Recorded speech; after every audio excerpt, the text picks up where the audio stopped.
I'm a pediatrician. A lot of times we see ingrown toenails. First, what is the most common reason someone would get an ingrown toenail? The most common reason for people getting ingrown toenails is because they usually end up cutting the nails improperly. They leave little spicules inside. They try to get it out. They usually use dirty instruments. It just gets progressively worse. And then they develop infections, which makes it even more difficult to treat. Sometimes it just comes from the nail deformity itself, like a fungus nail could create that particular problem. Sometimes it comes from a trauma, being either stepped on or being kicked. Or sometimes it even comes from just wearing very tight shoes. So there's a number of reasons for people developing ingrown toenails. If someone woke up and had ingrown toenails, a lot of discomfort, could they do anything temporarily to get through the night to make it a little more comfortable? Well, sometimes it just is an irritation that they can think is a true ingrown toenail, when in fact it's just some local irritation. They can soak the area with warm water, put a little bit of Epsom salt inside. They could take one of the non-steroidal anti-inflammatories like a Motrin or Advil.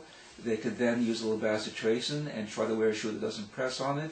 And I would say there is probably 25% of people that have their problems resolved very nicely with just not playing with it and just doing conservative care. Should they cut the ingrown part of the nail, or they should leave it alone? Generally, cutting it usually makes it worse because people have a hard time reaching it, bending over. They usually leave little fragments or dirt inside there, and it just blows up in their faces, and then they need professional care.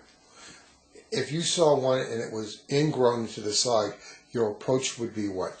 It depends how severe it is. It also depends if there's an infection along with that. If it's not infected and they just have this minor discomfort and it needs a little bit of trimming, all we simply do is just use a little topical freeze spray.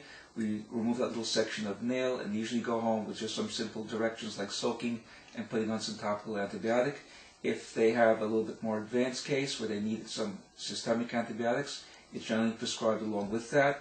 And if the nail is just severely deformed and broken up and it's really digging in very deeply, then they may need to have some local anesthesia performed, but the nail is numbed up, and then that little section is removed, and they usually do fine.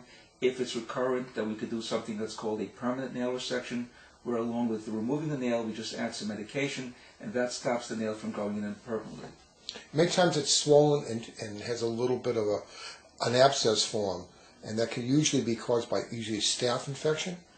It's usually a gram-positive organism, what we call a staph or a strep, and again, we need to treat it with antibiotics to make sure it doesn't blow up and become severe and go into the bone.